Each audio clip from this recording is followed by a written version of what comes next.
د بلخ ولایت امنیه قمندانۍ د معتادینو د درملنې له ضربستریز مرکز څخه 250 تنه روږدي کسان له بشپړې روغتیا او فني زده کړو ترلاسه کولو وروسته رخصت او خپلو کورنیو ته وسپارل شول. دغه کسان چې د نشه یي توکو پر وړاندې د مبارزې مدیریت له لوري راټول شوي وو، د درملنې ترڅنګ ورته د خیاطۍ، بوټ او بیک جوړونې او د برېښنایي وسایلو د ترمیم په برخو کې مسلکي زده کړې ورکړل شوې. مدت 6 ماه میشه که ما در مسلک بوددوزی اینجا به صفت شاگرد تعلیمات مربوطه را یاد میگیریم و یاد گرفتیم و انشالله امروز روز فراغت ما بود. دیگه در بخش بوددوزی ما تقریبا 5 بخش داریم که حفاظت و مسئولیت است و دیزاین بوت است و روی سازی است، قالب کاری، پالش کاری و بسته بندی. ما فعلا این روز فراغت ما بود. از امور اجتماعی از امارات اسلامی ما بسیار تشکری ویژه داریم.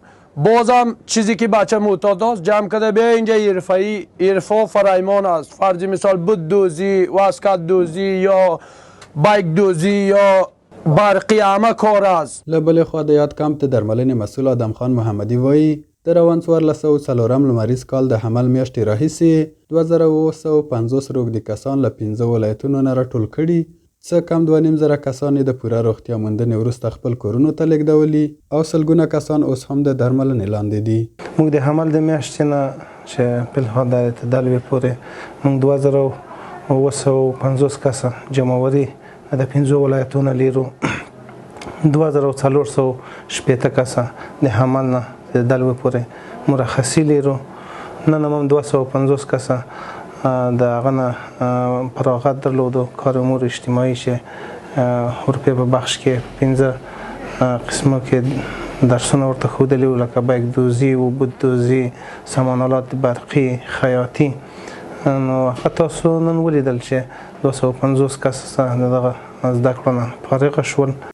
د مسؤلینو په وینا یاد مرکز کې یو ځانګړی روغتون هم جوړ شوی چې په ورځنی ډول د 500 څخه تر 80 کسانو د طبي درملنې ظرفیت لري او د دې سربیره روږدو کسانو ته مسلکي، فکري، اخلاقي، ټولنیز او ورزشي پروګرامونه هم وړاندې کیږي. هغوی ډاډ ورکوي چې د کمپ روزنیز بهیر د اسلامي ارزښتونو پر بنسټ تنظیم شوی او موخه یې دا ده چې روغ کسان بیرته احتیاط ته راونه ګرځي. شفاخانه کمپ آغوش بلخ، شفاخانه تقریبا مدت 6 ماه میشه که تأسیس شد داخل کمپ ازالبستر به خاطر کمک به مریضایی که در داخل کمپ هست یا ایجاد شده. البته ما روزانه تا حدود 50 نفر، 60 نفر تا 70 نفر مریضا رو اوپیدی میکنیم.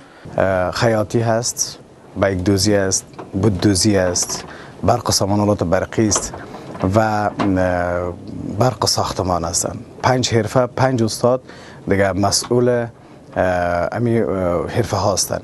در ضمنش دیگه هر استاد به 2 تایم اینجا تدریس میکنن.